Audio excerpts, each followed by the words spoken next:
Yeah, thank you. So next slide, please.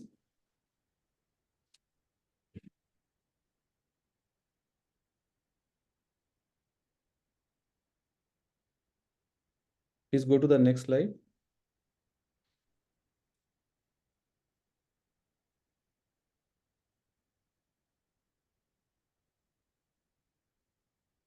I'm not able to see the next slide. Not visible. Yes, it is there now. So my pleasure to hand over the session to Professor Dr. Tufan Pati sir, who is the chairman of this program since the inception. Sir, I'm not reading your slide. That's the handing Not over. visible. Now it is visible, but there is an echo somewhere. Okay. So you can move to the slide of Dr. Vishal. Next slide, please. Shreyas, please move the slide.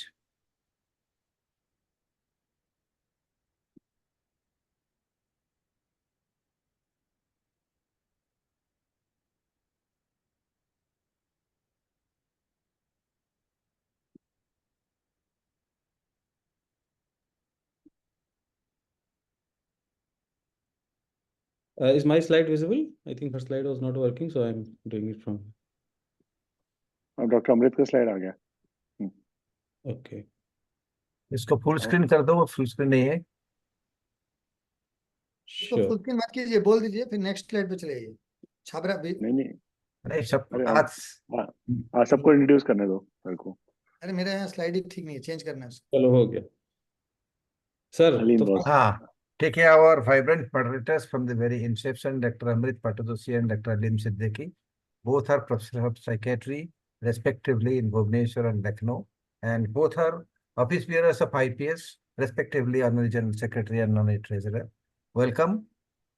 And the other moderator who have joined with us, and we are very happy to be enriched with his experience and abilities, Dr. Vishal Chavra, graduate and postgraduate from Kasturba Medical College, Manipur. He has 21 years of experience post-training. He is currently the HOD and senior consultant at Fortis Hospital, Shalimar Bagh.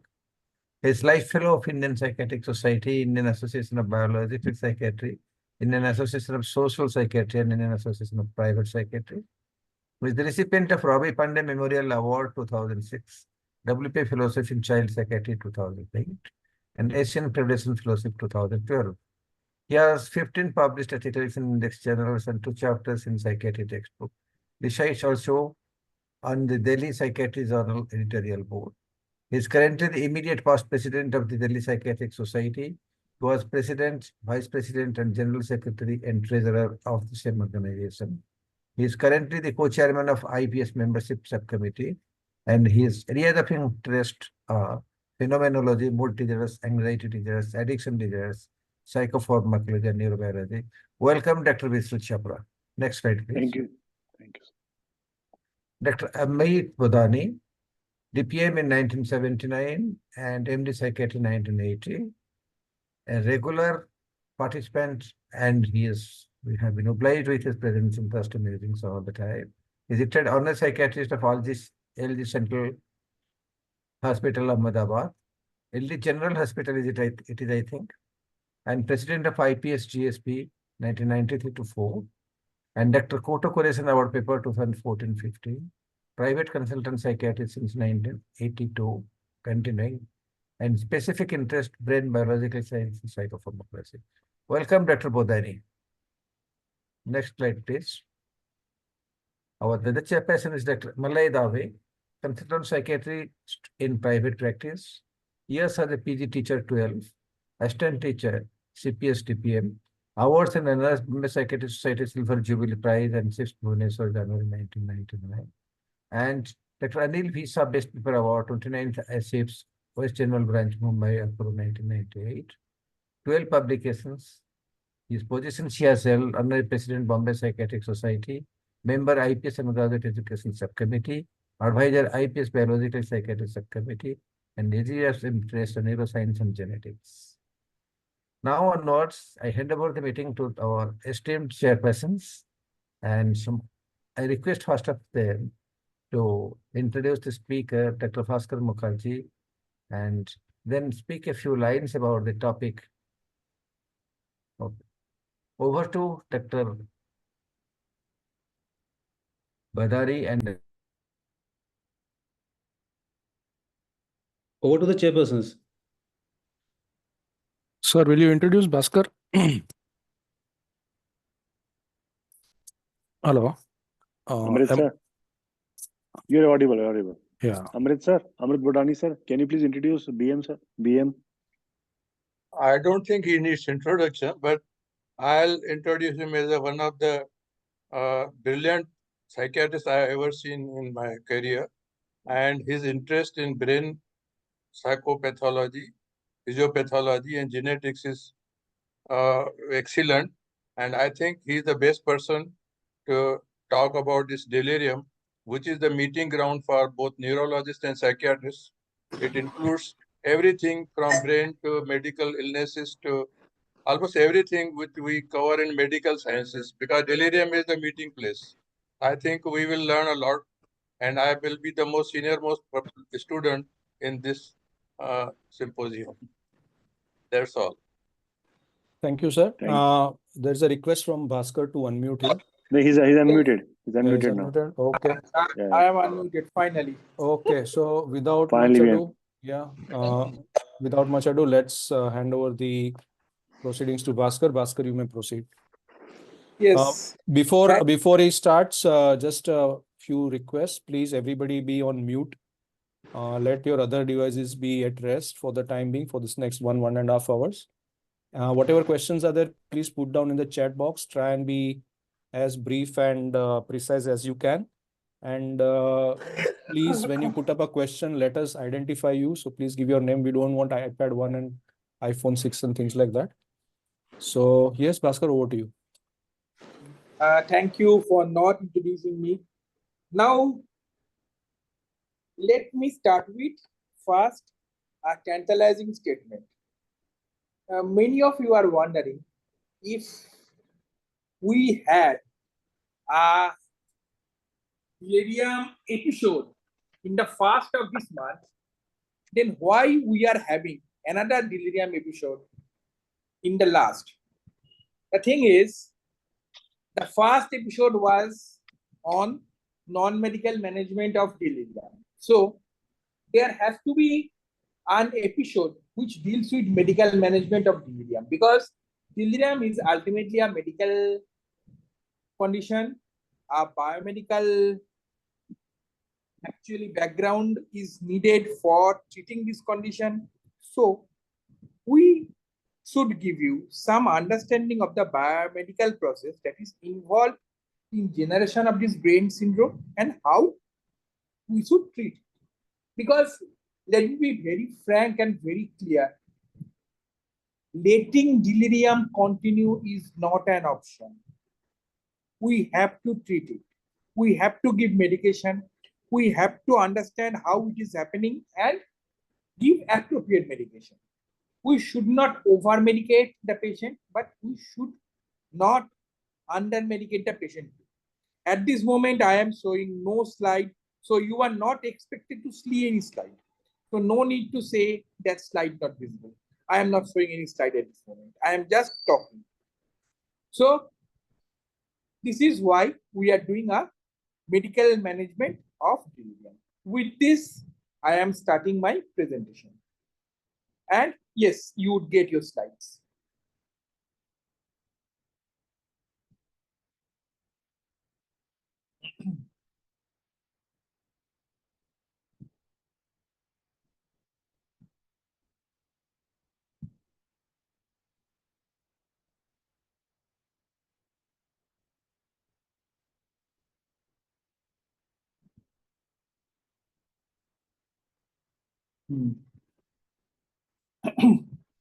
For the people who are regularly accustomed to my loud voice, today you would hear that it is breaking because I have gone through a lot of journey and I am suffering from a sore throat. So please accommodate and Please tell me when you are not clearly hearing my voice.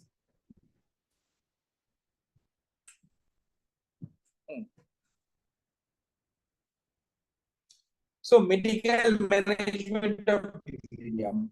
We have to address the invisible elephant in the room. In all the areas of delirium, psychiatrists are accustomed to say, commit no harm.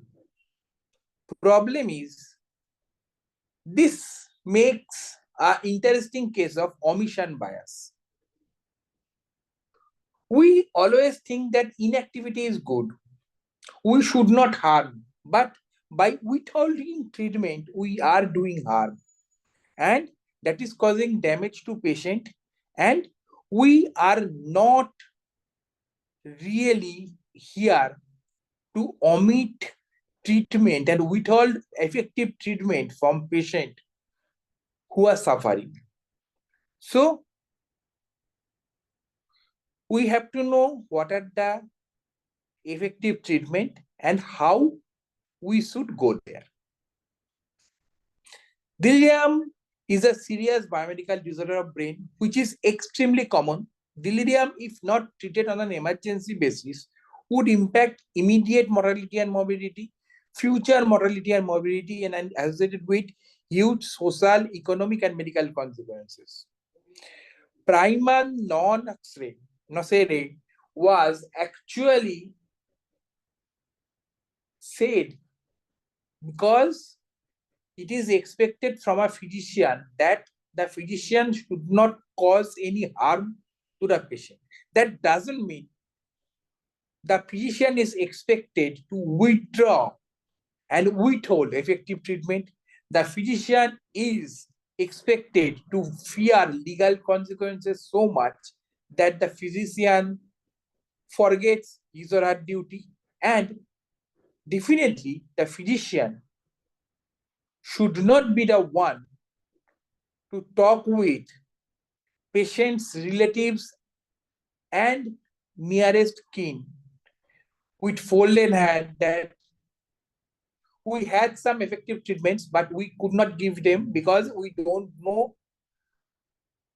how much treatment is necessary. Sorry, that is not medical management. That is management. This is how untreated delirium progresses. Every delirium occurs because there is underlying something. The pre-morbid disease is that there should be underlying something which is a vulnerability state, and the vulnerability state is ultimately creating the delirium. Then there is cognitive impairment due to the cause that is causing the delirium. Age might or might not be a factor depending on the cause of delirium. In young onset, young age, infective delirium, age is not important. Now, during delirium, due to the nature of delirium being a serious illness of my whole body system, a lot of drugs are being given for treatment of the conditions that is causing the delirium or that is triggering the delirium. So that would actually cause damage to brain. Then there is poor sleep and limited mobility, which would cause again damage to brain. This would later get compounded by cognitive impairment, physical disability, cognitive disability, depression and PTSD, although these are names just. Rather, I would say brain functional disability, and ultimately that would lead to poor quality of life. This is untreated delirium ruptures. This is what untreated delirium is going to do. Poor quality of life, death, and social, economic, and various other kind of burden. So to learn to effectively treat delirium, we have to understand how and why delirium happens in brain.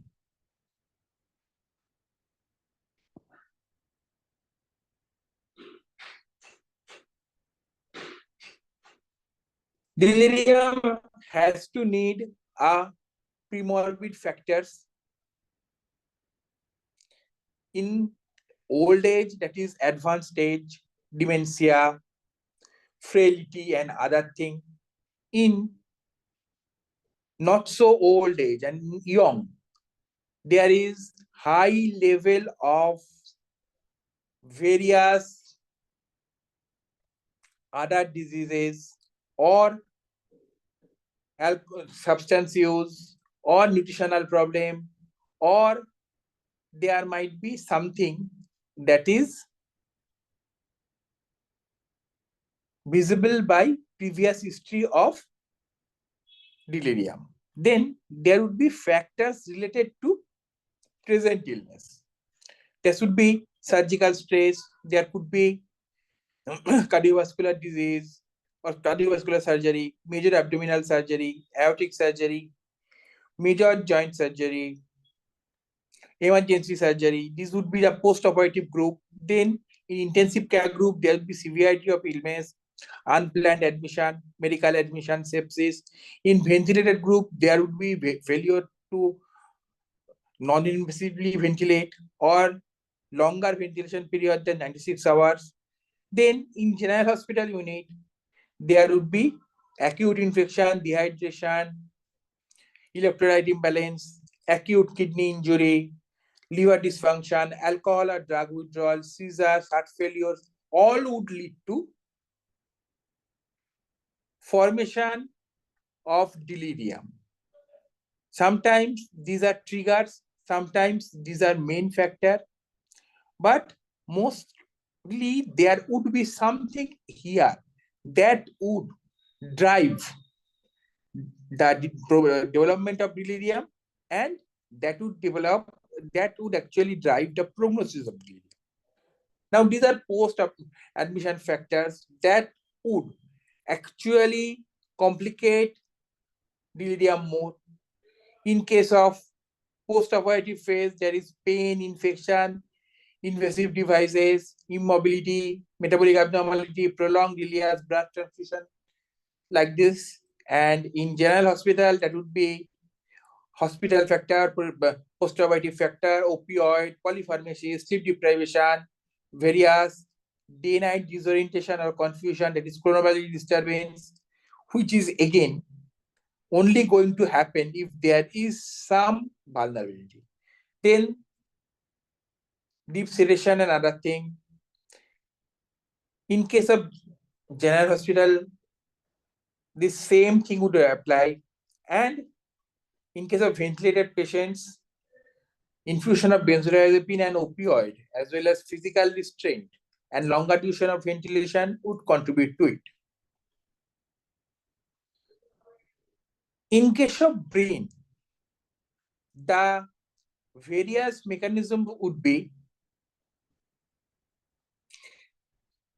systemic inflammation, and that systemic inflammation causing various microglial changes, changes in astrocyte, changes in various areas of brain, which would I go on detailing one by one. Initially, there would be a vulnerable, the underlying vulnerability, which might be due to prior degenerative pathology, or which might be due to brain's various underlying genetic vulnerability, which is going to contribute to development of delirium. We are going to talk about genetic basis of delirium after a few slides. But anyway, there has to be a systemic inflammatory response syndrome, which would affect a vulnerable body and vulnerable brain.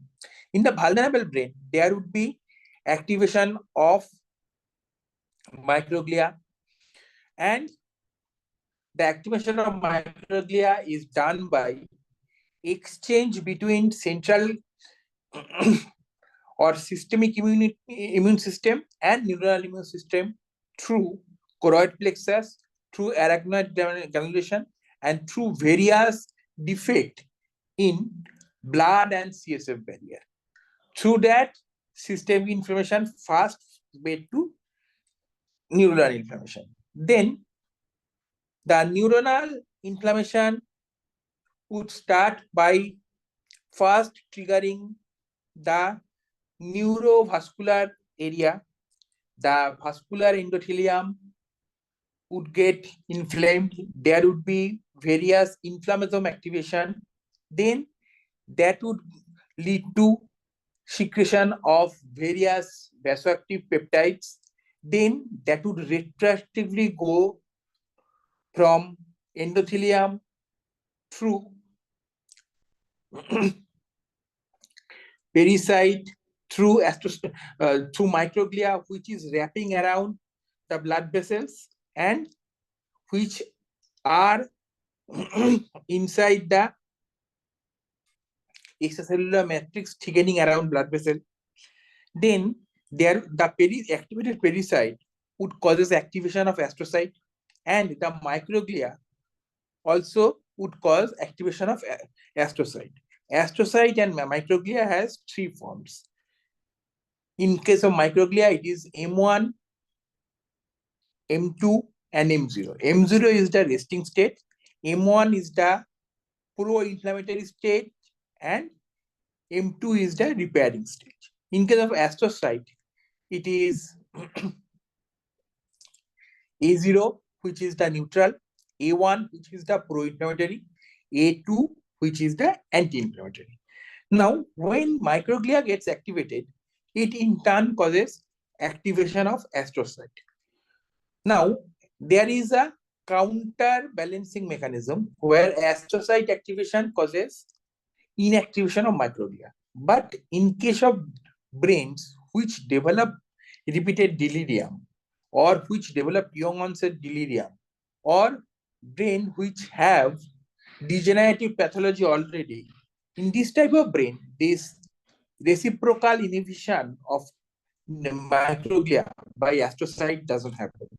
And in them, the astrocytes cannot block the microglia, resulting in snowballing of the neuroglia astrocyte interaction and more immune activation.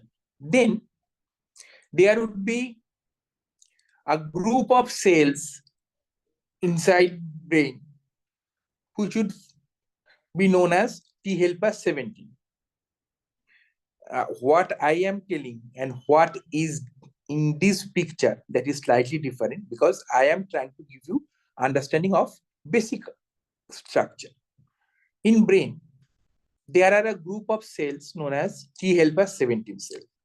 They are actually a very important inflammatory cell that causes, that when activated, cause secretion of interleukin 17. Interleukin 17 is a neurotransmitter which causes disruption of blood-brain barrier, causes formation of pores inside blood-brain barrier, and that leads to flooding of systemic inflammation into neural inflammation proper.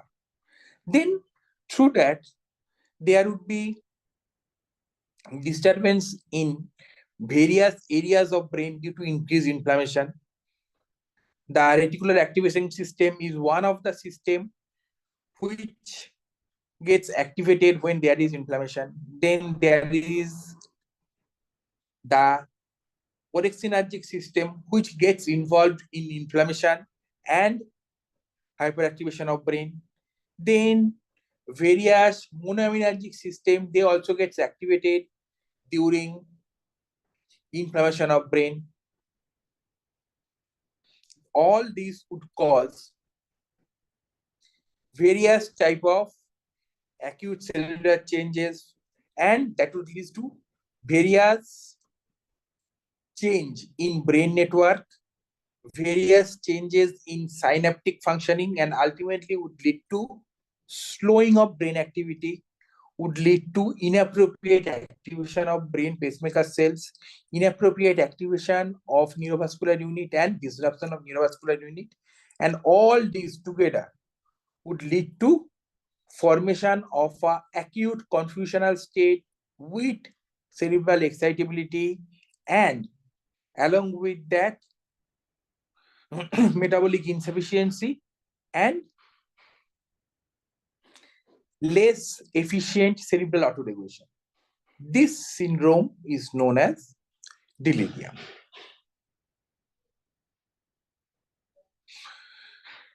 The vulnerability, I was talking about vulnerability too much. So what are the vulnerability? The vulnerability is actually vulnerability of mitochondria, vulnerability of intracellular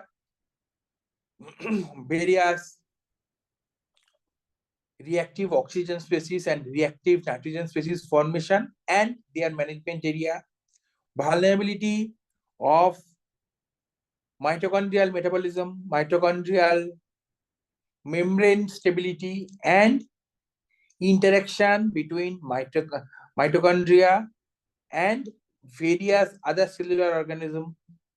In case of mitochondria, there would be also predominant disturbance in mitochondrial fusion and fission mechanism, and then the various cellular glucose transmitter or GLUT1, GLUT3,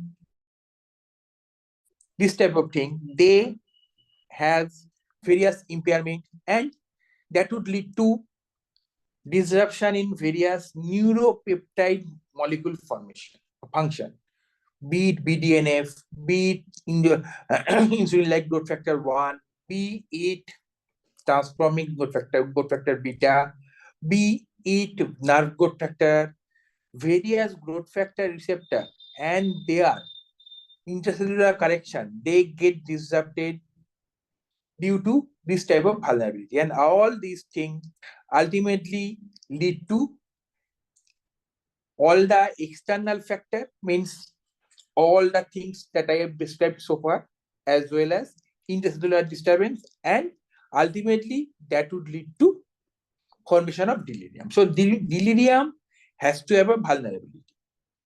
It is not that just anyone would go into delirium. Now, when we talk about inflammatory mechanism, then we have to understand that again in inflammatory areas, these same things actually affect. For example, the mitochondrial bioenergetic dysfunction would also affect microglia as well as various T cell, mononuclear phagocytic system, and various other areas. And that would lead to failure of these cells to work properly, and there would be inappropriate activation of damage-associated molecular signaling, that is DAMP pathway signaling, and ultimately that would lead to inappropriate activation of innate immunity, and all of this would lead to various ways of formation of delirium. Now, this is something you would always think that I tend to take things to genetic level, but unfortunately, in most conditions of brain, things are genetic. Let me clarify this picture. This is a very complicated picture, but once you know, it is very easy. This is a complex picture of multiple interrelated picture. This is the first picture. Here, the processes are divided into biological processes, cellular component, and molecular function. And the number of genes involved in these pathways are highlighted. The biological processes would be in the response to xenobiotic stimulation, response to antibiotic, response to lipopolysaccharide, response to molecule of bacteria, response to nutrient level, response to metal ion, this type of thing. And all of these has multiple genes involved in that. This x-axis is number of genes. Now, in case of cellular component, membrane raft, membrane microdomain, membrane region, pre-synapse, these processes, these cellular processes are involved. And this is the number of genes they have. And in case of molecular function, steroid hydroxylase activity, monoxygenase activity, these are the molecular function that this area denotes. And these are the number of genes that are involved in this process. You can see that the biological processes, being the most heterogeneous of them all and containing the most processes, have largest number of genes associated with it. Now, this is actually a network which is trying to connect the various genes that have been found to be associated with delirium formation and their various functions in body. L2,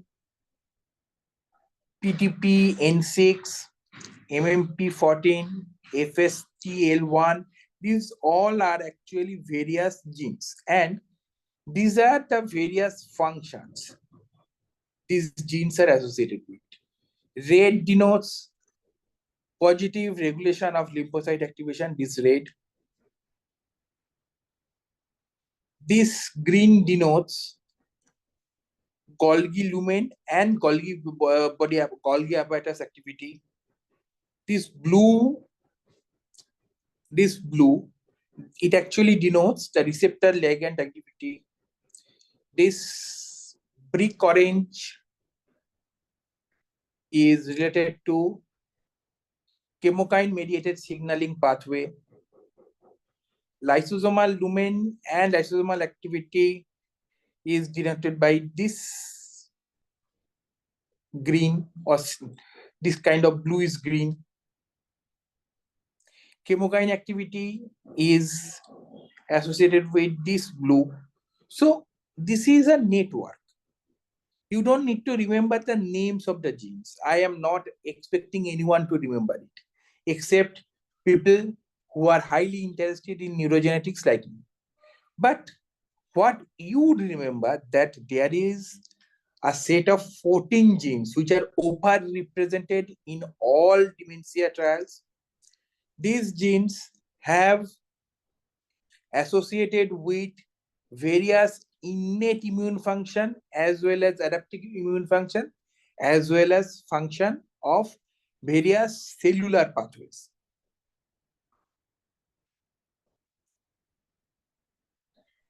This is it. This is the enrichment pathways and enrichment various, what are other things that are associated with these genes. So delirium has a strong genetic basis, but we need to know about it more. I am just giving you some understanding of delirium genetics. There is a excellent research going on in regards to preclinical models of delirium, animal models of delirium, and how we can find it. But I would not go into that. If anyone is interested, they can find it from internet.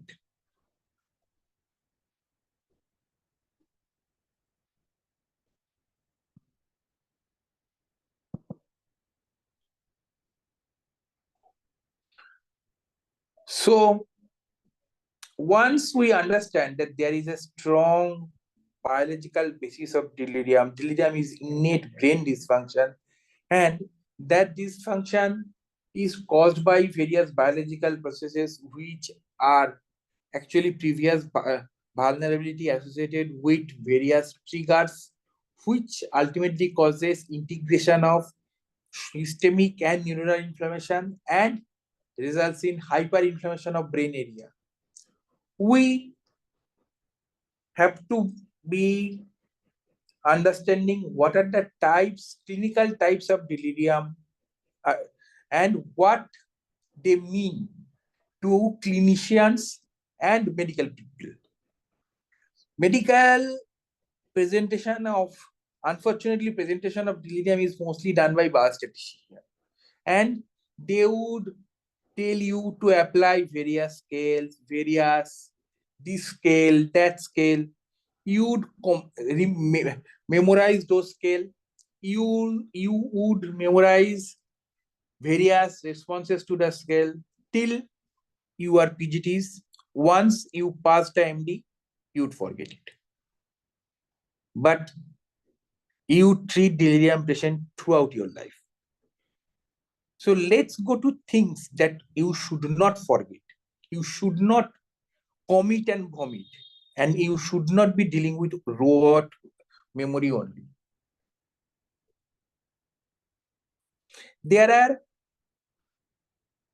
motor subtypes of delirium that we know for a long time now. They are called hyperactive delirium, hyperactive delirium, and mixed delirium. And various theories have been proposed in relation to them. Various type of prognosis has been attached with them. Mostly, we have found that some of them are true, some of these prognostic assessments are true, some of them are not. Our idea that delirium starts as hyperactive, then going to mixed, then end up in pure hyperactive, that we learned during our PG days is also becoming grossly wrong. But still, these hyperactive, mixed, and hyperactive subtypes are important because they initially direct some treatment aspects. Nobody in their sane sense would give modafinil in hyperactive delirium. But many a time in hyperactive delirium, modafinil is needed to be given, as well as methylphenidate is needed to be given. But as we are talking direct contrast to biostatistician, I am not going into the specific scenarios. I would cover them in our interaction. Today, I promise that I would stay true to the evidence-based medicine that psychiatrists try to follow without understanding that there is no evidence and there is nothing to follow. So today, I would talk only about the things that have been found to be proven beyond truth. Now, with as our understanding of delirium grows, we have started understanding that we can divide clinical phenotype of delirium into other areas too, by its triggering etiology and by its combination pathophysiology. Again, this is not purely true because all of these subtypes many a time overlap and many a time change and mixed and many a time becomes so jumbled that it is not possible to find out which is the starting point.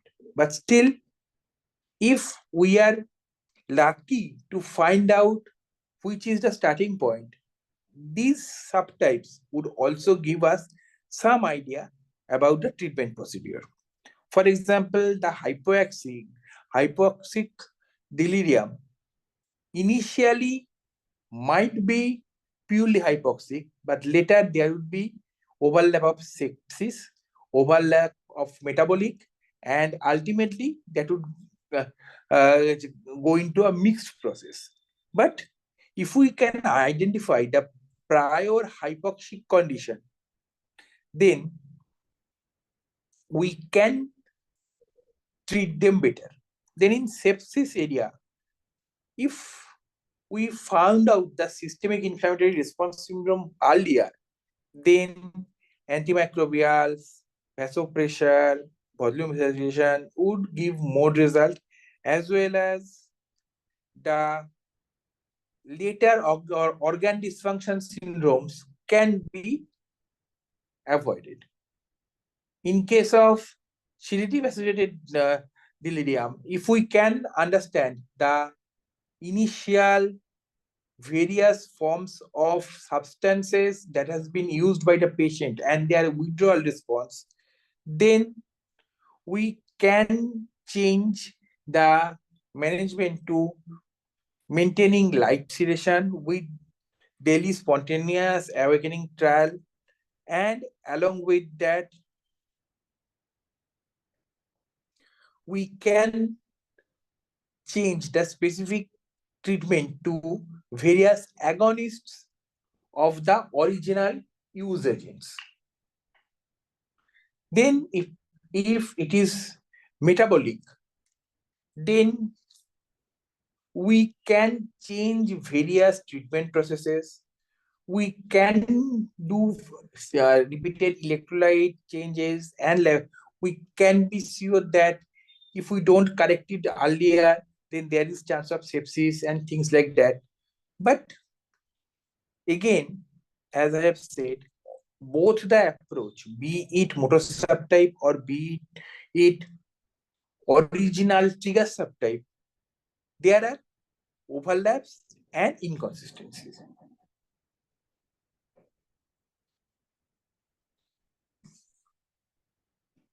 So with this, we come to medical management of delirium.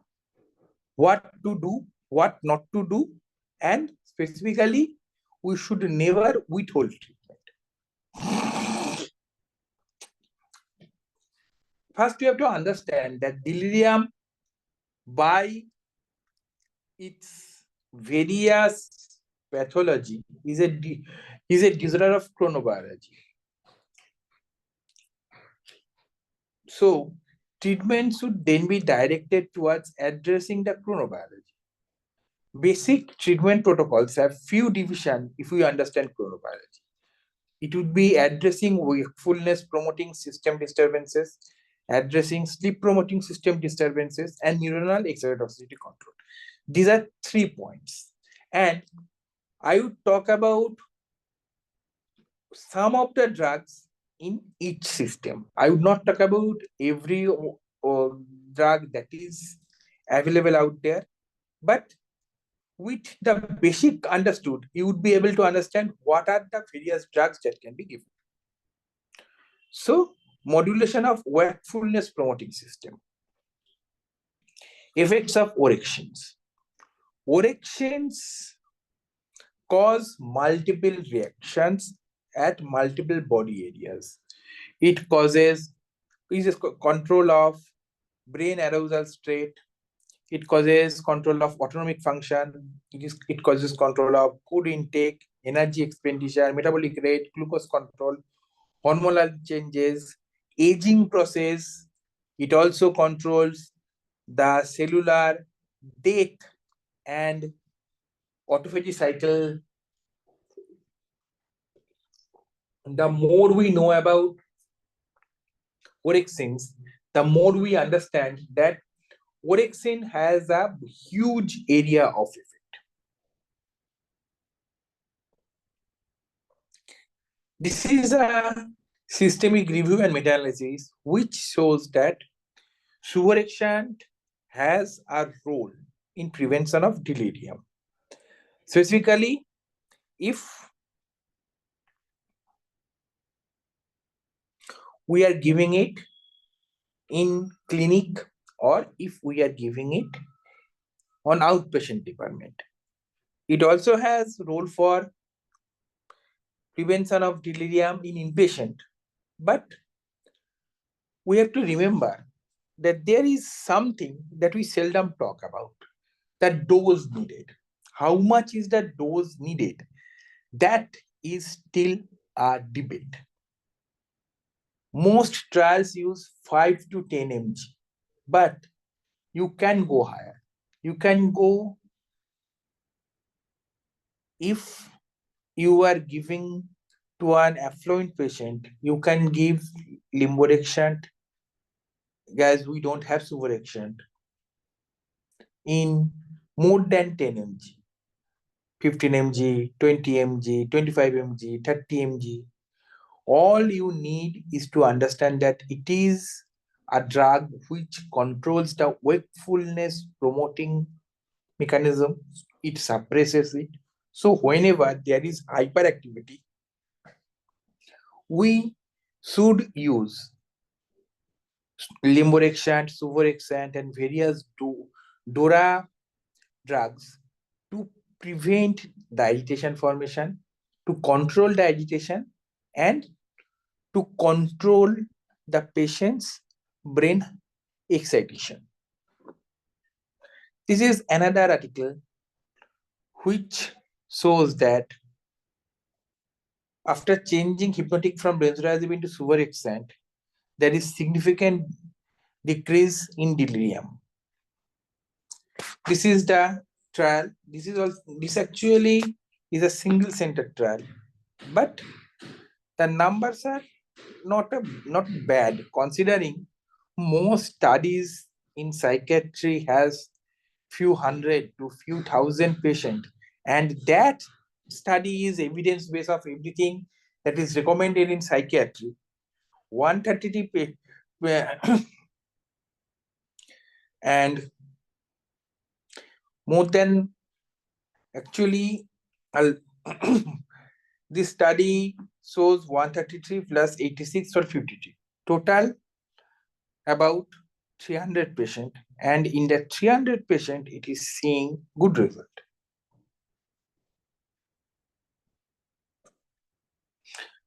Now, modulation of melatonergic system. What melatonin does? Melatonin regulates body and bone mass. Melatonin regulates reproduction. Melatonin regulates central and peripheral synchronization. So melatonin regulates placenta, neural cell, and glial cell development.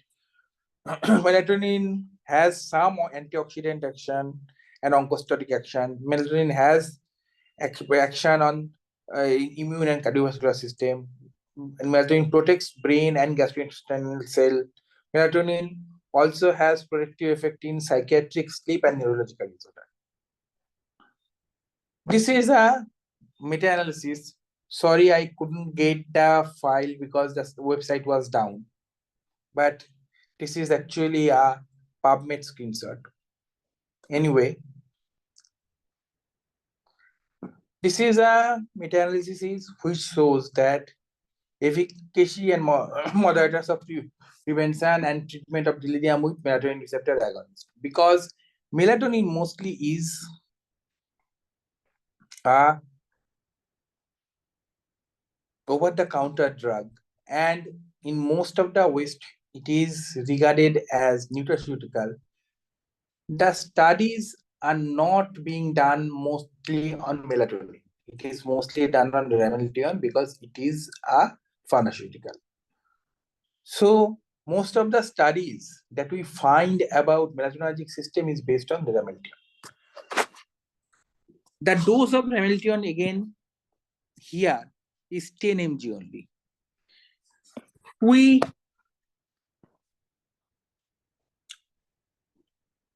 don't have remiltion at this moment in India. But when we had it, it has been found that 10 milligram was the starting dose. For delirium prevention, the dose many a time needed to be higher than 10 milligram. This study shows that melatonin receptor agonists has action in prevention of delirium.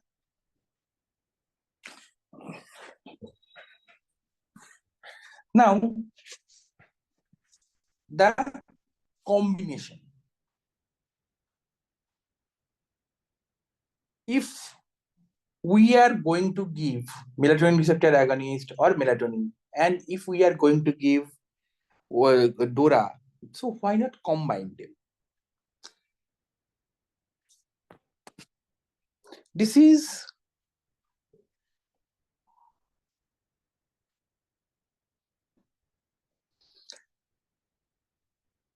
a trial which actually causes combination of suvorexant and lamellation in postoperative delirium. And in postoperative delirium, it has been found that combined administration is good. And the study number is 110 cancer patients. Although the number is not that high for real evidence-based medicine, for psychiatric mockery of evidence-based medicine, it is good enough. Now, there are trials which have pitted these drugs against each other. And it has been seen that in case of comparing which one is superior, in small trials, DORA drugs have better efficacy than melatonin receptor agonists. Now, reducing excitotoxicity. Although I have kept it in a separate group, but DORA drugs, lamellation and melatonin, all by their own action reduces excitotoxicity. This is a drug which is centrally acting sympatholytic. Dexmedetomidine. I actually hate the name, but I love the drug because this is one drug that has consistently proven to be efficacious in all delirium settings. It works by activating alpha-2 noradrenergic receptor. It inhibits inflammation. It decreases sympathetic activity.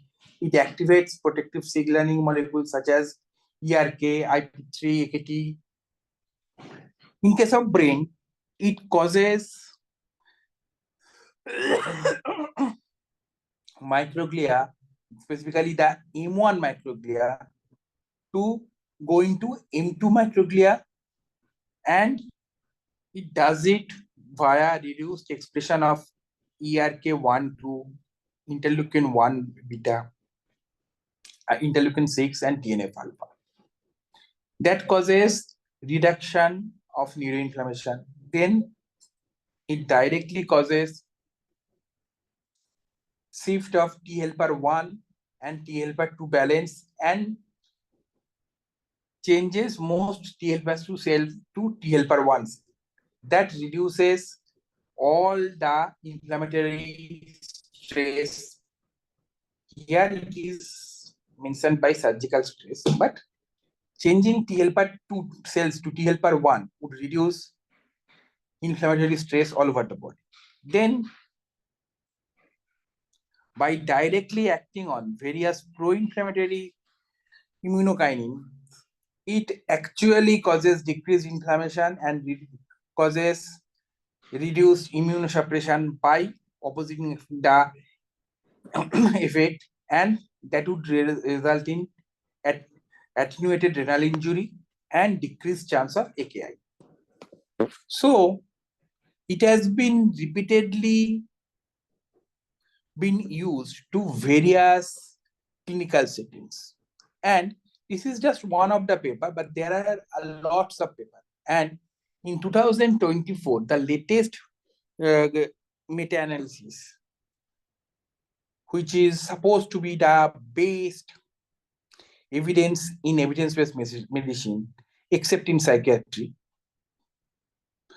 that says that dexmedetomidine is actually the consistently proven to be superior medication in delirium. Now the question comes, all these are also done by clonidine. So why clonidine is not being seen as effective? Problem is clonidine is a very cheap drug. In India, one tablet of clonidine costs few paise. Nobody is interested in that cheap generic drug. So dexmedetomidine would be championed, but if you don't want to do IV injection, because this is a drug which is most effective in IV injection, you can give oral ketamine if possible. In my own clinical experience, clonidine doesn't disappoint. But it depends on you whether you are going to follow respected biostatistician of all over the world, or if you are going to follow your clinical understanding, medical understanding, and scientific understanding. The choice is yours. So this is a summary mechanism of various drugs and their effect in delirium.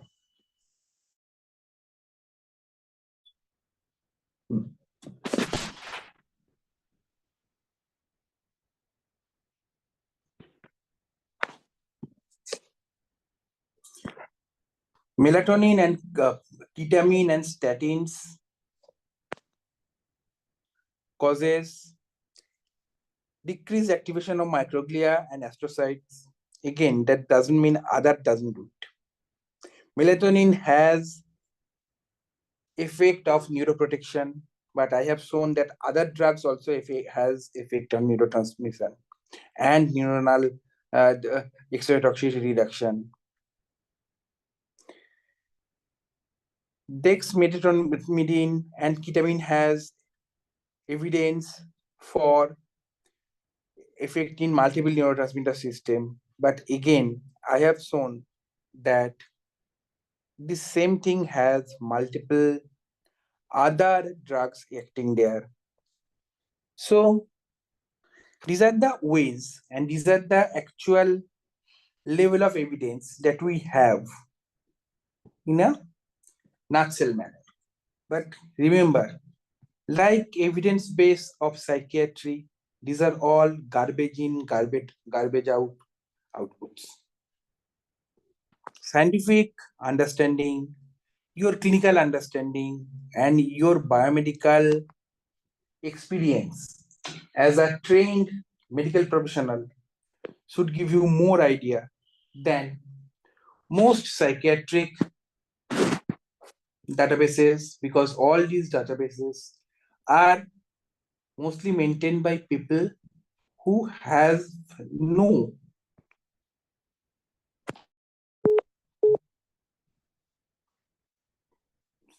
sorry, it is, I'm getting too many calls, and who have no responsibility and who have no answerability to patients. So take home message. Delirium needs to be medical managed as aggressively as the conditions causing it. There cannot be a single drug to treat delirium in all of the patients because it is a hugely heterogeneous process. So expect to combine drug, but do not pile the patients on antipsychotics. They have no evidence and they definitely do not work. Halt, otherwise I would have mentioned them by now. Some measures acting on chronobiology is going to be a mainstay, and we have to start addressing the medical management of this medical condition. This ends my presentation. I have tried to keep it short, but I don't know how far I have succeeded. The hall is now open for question. Thank you, Bhaskar. We are inviting the questions in the chat box.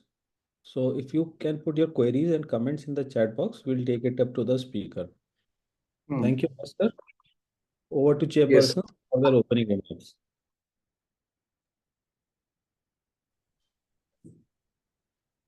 So thank you, Bhaskar. That was quite a good one.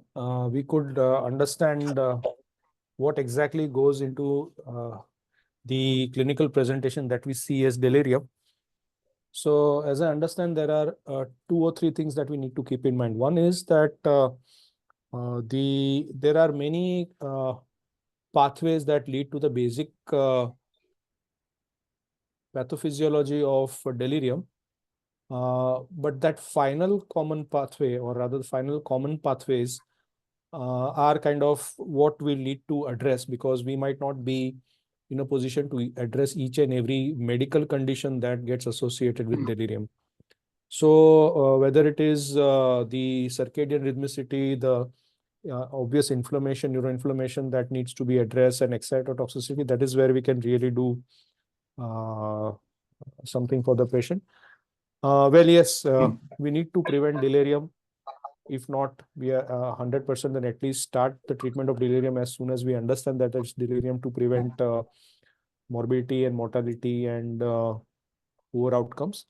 There are some questions that have come up, which I would like to start with the permission from Drs. Aleem and Amrit. Sure, boss, please. Yeah, Yes, so sir. first question is from Dr.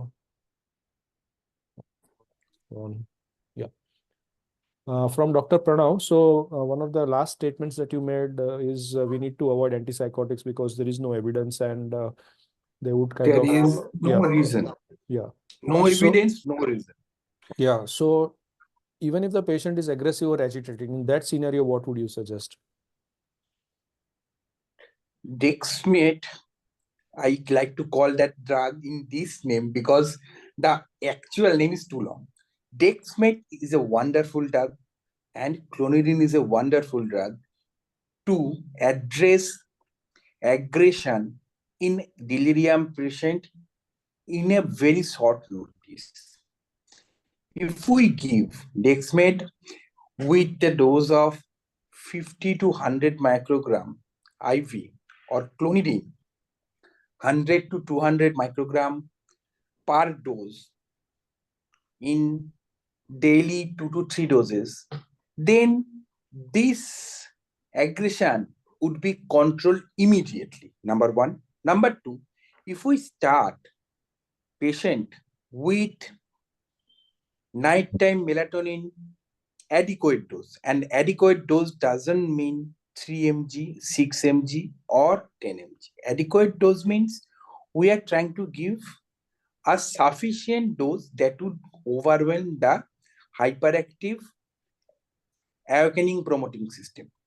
So we are talking about 20 mg, 30 mg, 50 mg dose. And at that dose, nighttime melatonin for 2 to 3 days is enough to control the aggression. Now the last drug, which is actually a wonderful drug for treating aggression in patients of delirium. In India, we have lemborexant. In rest of the world, we have 5 DORA drugs. All the DORA drugs wonderfully reduce aggression in delirium patient if we give them 2 to 3 times daily to up to 4 times daily. That 10 mg dose is okay for sleep, but the 10 mg dose is not okay for sleep.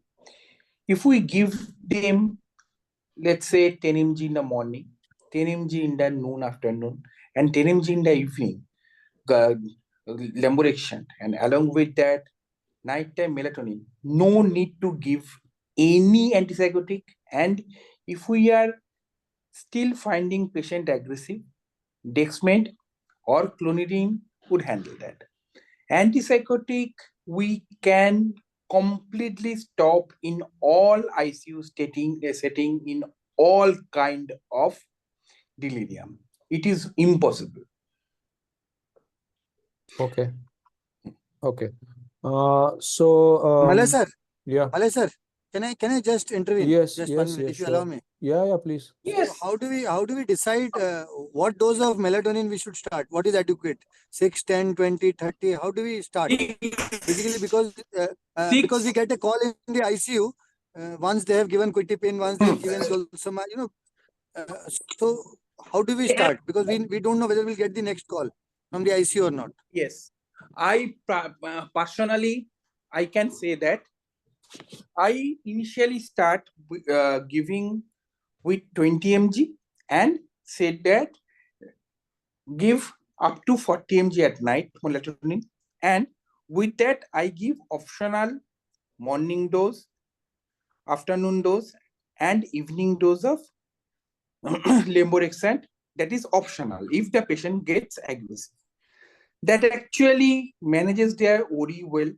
That actually manages the patients getting this type of zolpidem, this type of antipsychotic minimum, and in bracket I write absolute SOS as dexmed or clonidine. Dexmed is actually easy to give in ICU setting. One infusion of 100 mcg dexmed in 100 ml normal saline is very easy to give in ICU setting, and that calms the patient for a long time. So I write for 20 mg melatonin at night with a warning that 40 up to 40 mg can be given. Then optionally 3 different doses of 10 mg lemborexant in morning, noon, and night only if needed. And the final emergency drug is dexmed. And so far, I have not seen any patient being given antipsychotic after that. And in the medical college I am associated with, I have managed to give the ICU staff a standing instruction after almost 5 years that every patient who are getting admitted in ICU post surgery or post any medical condition, they should get 10 mg melatonin as daily dose so that the incidence of delirium gets low. This is my answer. Okay. Dr. Nachiketa asks, does kindling or something like kindling happen in delirium episodes, like in epilepsy or bipolar? So if yes, is there any way to prevent it? Kindling is yet to be confirmed by independent human observation in a human patients. So let's not talk about kindling. Let's talk about re-entrant circuit, and let's talk about repetitive depolarization circuits, because that are easier to say without taking the name of kindling. Yes, if delirium is a form of excitotoxicity and hyperexcitability, then there is a chance of it happening. That is why there is a role of valproate in intractable delirium. I have not touched that because I don't want people to go armed with valproate in ICU.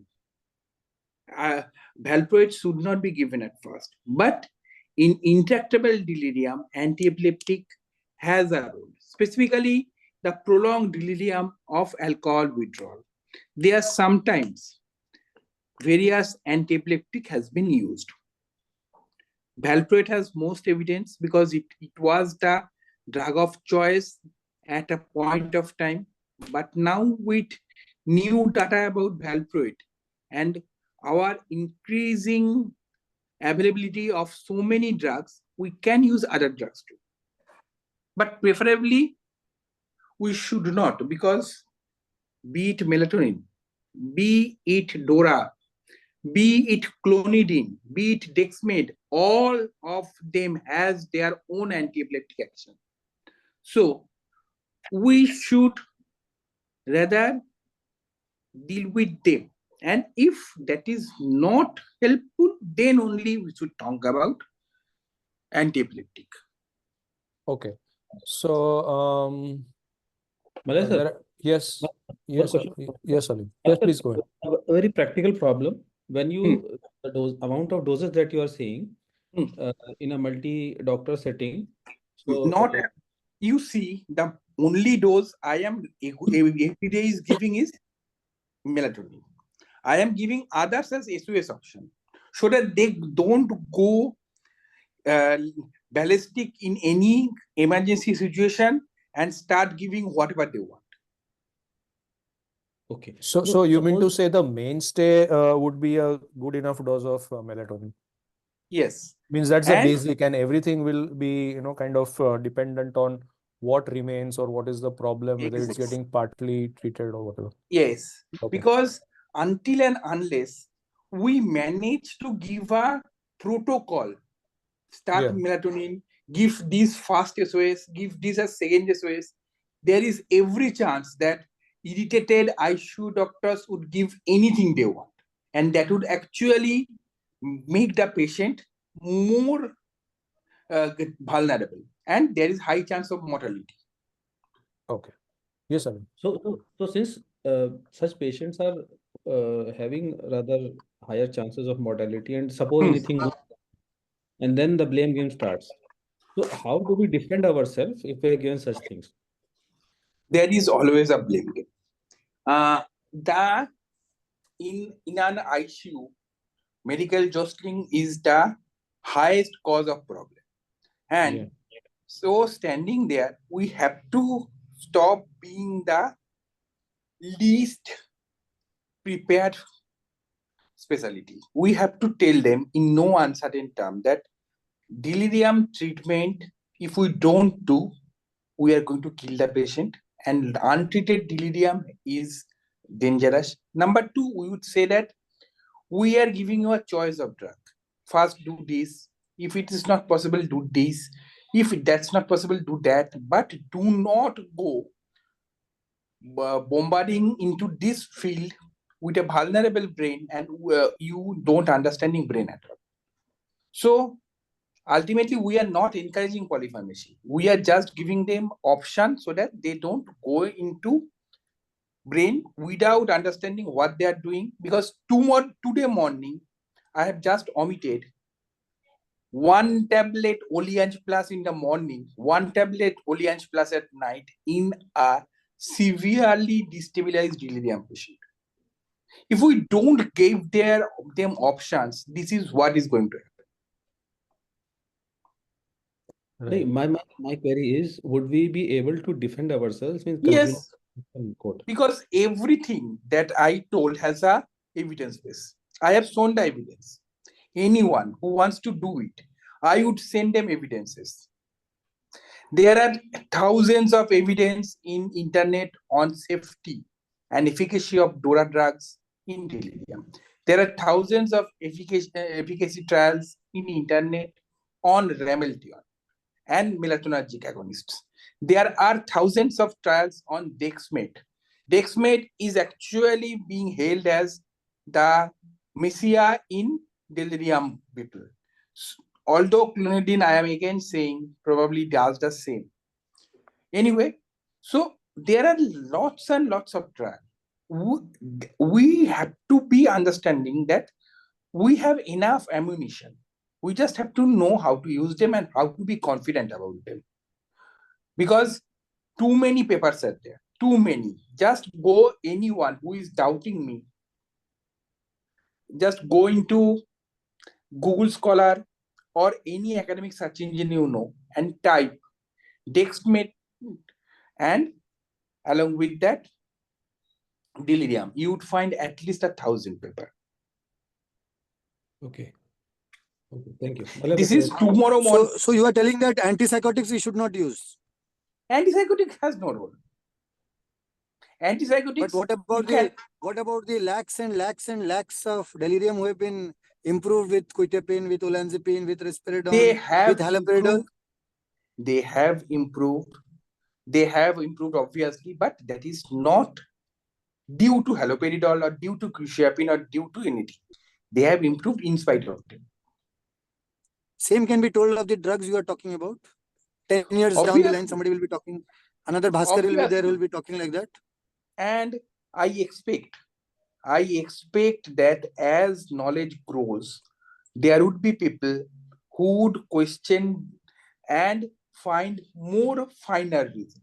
What we know now is very gross, very superficial. As science progresses, there would be, I want more and more people to come out with better reason.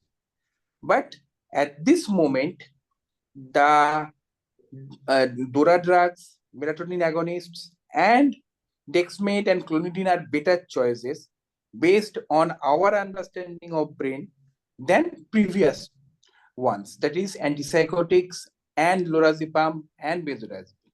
Tomorrow, someone else would come with more understanding and more refined choices. That is how we are going to progress. Right.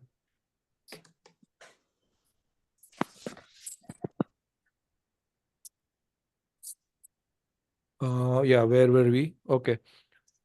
So, yes, so some more questions. Where were we? We have talked about dexmedetomidine, we have talked about the clonidine, we have talked about not using antipsychotics. Okay, important questions two here. QTC more than 500 milliseconds, any specific choice you would advise? QTC more than 500 millisecond, then melatonin and DORA drugs becomes only choice. Other drugs would cause more problem. Okay. Another one is choline in alcohol withdrawal delirium in someone with hepatic NCAF. Would melatonin, lamborexant, or clonidine help? Melatonin in decreasing doses of benzodiazepines. Means basically you want to avoid benzodiazepines or give as low as possible. Is a drug which has evidence in treatment of hepatic encephalopathy. DORA drugs are drugs which has evidence in treatment of hepatic encephalopathy. So, if these are the drugs that has evidence in treatment of hepatic encephalopathy, why can't we give them in patients with hepatic dysfunction and in patients with various problems, and that would give them a better choice. Now, whenever we say that withdrawal of drug withdrawal delirium, there is a problem. That drug withdrawal delirium would need the suppression of hyperactive sympathetic system. Now, suppression of hyperactive sympathetic system, unless we do it, there is every chance that the delirium would go more and more problematic and would destroy the brain and the other system. So, in case of drug withdrawal delirium, the alpha agonists become very important choice. Specifically, if we cannot give benzo. Right. Okay. Then we have another one. Yes, I have seen Tyndall emergency medicine and Bradley. No, that is an observation, so we don't comment on that. So the thing is, what are the important questions now? Because I think we are running short of time. I'll take last couple of questions. Role of ketamine in delirium. Role of ketamine in delirium. In case of delirium, there are some emerging data. Again, I'm saying ketamine is not at this moment to be recommended to be given to every delirium patient. But there is some emerging data that ketamine prolonged infusion can give the brain necessary rest, necessary dampening of neuronal excitatoxicity and inflammation, and can help in case of extreme delirium patients where no drugs are helping. But this is very early finding. Ketamine, I have given just a customary mention. Okay. How safe are DORA drugs in traumatic brain injury, TBI? In TBI, orexinergic system is one of the disturbed system that is causing more and more inflammation. In TBI, orexinergic system, prostaglandin system, phosphodiesterase inhibitors and their products, as well as various others, they are becoming more and more important. So in TBI, drugs are important. We should give drugs in TBI. In TBI, in fact, sildenafil, tadalafil is important.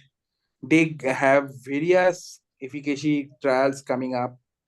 In TBI, various other drugs that work in ROS-NOS pathway are becoming important. So TBI is a different ball game, and there is no reason dexamethasone or clonidine or DORA or melatonin cannot be given. Okay. Role of alcohol in delirium. Yes. Yes, Role Alim. of alcohol administration. You are not audible, Alim. Can you repeat what you mentioned? Role of alcohol administration in delirium tremens. This was to be done in our teacher's time. Means we are now the grand kid of those teachers, but they used to talk about if nothing works, give 2 pegs of alcohol to a delirium tremens patient and the patient would feel better. Unfortunately, in few of the primary healthcare setting, my friends also had to give the same thing to patients, but normally we should not advocate it. It is wonderfully easy to use other drugs if it is available, or even we can use benzodiazepines. Going back to alcohol is not a choice. Okay. Then quick yes or no. What is the role of memantine, role of donepezil, and role of tadalafil? Basically, phosphodiesterase inhibitors in delirium. The phosphodiesterase inhibitors are important, probably because we don't have much evidence in terms of solid world data yet. Some trials are there. If we search clinicaltrials.gov, you would see some trials are there which has delirium patients being tried with phosphodiesterase inhibitor. But at this moment, we only have scientific understanding and scientific conceptualization without any data. And donepezil and memantine? Donepezil and memantine, again, should be only useful in underlying dementia patients. Memantine should be useful in all patients, but unfortunately, again, we don't have any data. And I today promised I would talk about only data, because to counter biostatistician, we have to play with data only. No, real world data is good enough. That's fine.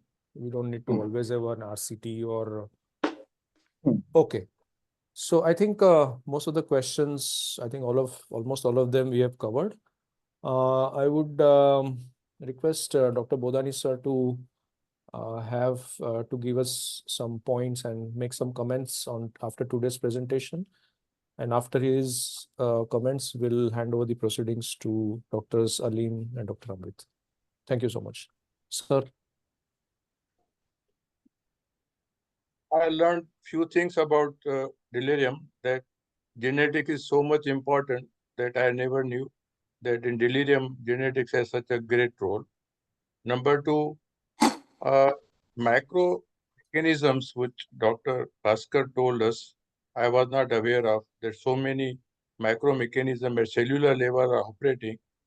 Number two, that simple drugs like clonidine can be of a great use in melatonin in delirium. This is a very good aspect of. But I wonder how many times a psychiatrist will be called to handle the cases of delirium. I think it will be very occasional that we will be involved in medical management of delirium. That's all. Thank you, sir. And over to you, Aleem and Amrit. Thank you so much. sir. Thank you, sir. So Bhaskar, basically what you're saying is after initial assessment and all the things, three major things, melatonin and its congeners, then DORAs, and then clonidine or dexmed. This is Yes. the therapy. So you saturate the system with melatonin. So you have to give as much as the patient is able to have a good sleep. Any other indication Yes. how to adjust the dose? Patient is sleeping well, that is good enough. The nighttime sleep is happening well is good enough actually. That Okay. is the readily available clinical measure. And you are proposing going up to 20 or 50 mg if required. If required, up to 50 mg is good enough. And there is a question that only 3 mg is available. No, 3 mg is not available. Up to 20 mg is easily available. And now people are coming with 50 mg dose too. So if we simplify further, so you give appropriate dose of melatonin up to 20 to 50, still not sleeping, then you say DORA. So Levorex 10 mg, your protocol is once or twice or thrice a day. Yes. And if still patient is aggressive, give dexmed. And you do not want to give any antipsychotics. Yes, antipsychotic. That is the only thing I agree with other dementia speakers. Yes, antipsychotic is a bad thing to give. Okay. Until and unless we have option. And as per you, there is a lot of evidence for these. And outside of these three, there are other drugs which I have not discussed today. There are other drugs, different other drugs, but I have not discussed them because I wanted to give a working model to understand. Okay, and these should be used as the delirium improves, then we should taper it off. Yes. Okay, so I think that pretty much sums up our today's take-home message. Yes. Okay. Okay. Thank you. So any other comments, Dr. Vishal, Dr. Yeah, and just before we end, there is always when Bhaskar speaks, there is always a request to give us a bibliography of his references so that some of us would like to go through that. So Bhaskar, please. We can have it in our WhatsApp group. Yeah, we can have it in our WhatsApp I group. would say I would send all the papers. I have all the papers. Thank you. Thank you. Vishal, any comments from you? Yeah, I think this is a paradigm shift, what I'm hearing today. It's like, It's always there with totally paradigm shift kar diya na, matlab this is like, this is so This is like Shir easy. Shasan. You are still perplexed. Yes. हमें लगता है हमको भी नहीं लेना पड़ेगा थोड़ा सा. It is not easy at all, you know. I think this was not highlighted at all because what you're saying is कि हम 20-25 साल से जो मैं सीख रहा हूँ बकवास ही कर रहा हूँ. मतलब this is really important and nobody's talked about it. And you're saying there are thousands and thousands of papers and thousands of papers. And I'm wondering where are those thousand papers, and nobody ever in any there's so many interactions we had on delirium. Nobody ever talked about this. So this is because the thing is, for people, delirium is कुछ भी दे दो, patient को सुला दो, भाग जाओ. That is what has been the training. No, but like Amrit said, we have treated patients do get better with low dose. Yes, the thing is, and patients do recover once their most of the time parameters get better. Once the parameters get better, patients get better, but the residual problems remain. If we regularly observe those delirium patients, you would find that most of them would come back with some or the other symptom. And the thing is, there are long-term delirium follow-up records, and there has been found that most of I have in the initial slide I have shown how the things progress. Delirium needs treatment, cognitive dysfunction, then it progresses, patient develops something more, there is chance of recurrent delirium, a lot of things happens. Thank you. Over to Tufan, sir.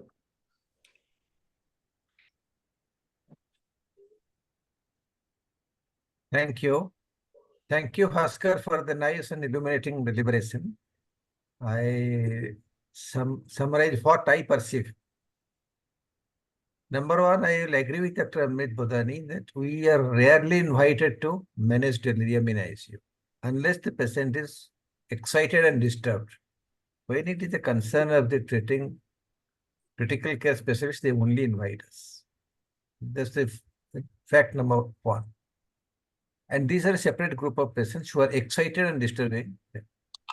And whatever we advise, the primary onus of accepting it and treating with that remains with the critical care specialists, because they spend the whole 8 hours in that cabin, attending on 20 tablets. Second thing about antipsychotics, as Amrit told, we have been using it so far, but this is a big paradigm shift. And I would like to know if there is any delirium treatment guideline where antipsychotics has been spared and this Tora and melatonin group of drugs have been taken up, so that we can use it for reference. Sure. I'm sending it. That's all. Thank you, Bhaskar. You are always illuminating. Thank you. Sir. Amrit, over to you. Amrit, over to you. Yeah. So, to be very honest, because of Bhaskar's advice, I have managed to save quite a lot of patients' lives when it comes to delirium. I consider him the king of delirium because he has given a paradigm shift, and I have been using his regimen for the last 3 years, 3.5 years. And I would on record like to appreciate the help Bhaskar gives when you are in a soup and when the patient is in a soup actually. So I think, and his advice has never gone wrong. नहीं सही बता रहा हूँ, मैं praise नहीं करता हूँ इतना जल्दी, जब कर रहा हूँ ले ले, ठीक है? And I think what he is telling, we should take it, we should accept it. Maybe the way forward is antipsychotics with whatever he is telling. Let the antipsychotics not work, but at least we'll be saved. Tomorrow, if there is any issue, at least, until unless these are accepted, we will be in a problem. So I think what he is telling is the way forward, and what we have been doing has evidence. So I think the common thing is, let us take the middle path. Bhaskar gives us that thing so that we start accepting it. If you would have told you can also use this, we would never have discussed it. But it tells this is the only thing you should use, then you start accepting it. Yes, that it also has a use. And I think that is the way sometimes you need to teach people, and he knows. He's the master of, he tells me I'm poor in social skills. I think he has the best social skills with all his antisocial traits. So with that, I would like to thank everybody. It was wonderful. Malay sir, Amrit sir, everybody, thank you so much. We'll have another session with Bhaskar. Good night, everybody. Topic बता दे. Next वाले का. Good Next वाले night. का topic बोल दे please अभी. Bye bye. Good night. Bye. Good night. Discuss. Thank you so much. Thank you so much. Wonderful knowledge gained today. Time spent well. Thank you. Good night. Bye. Good night.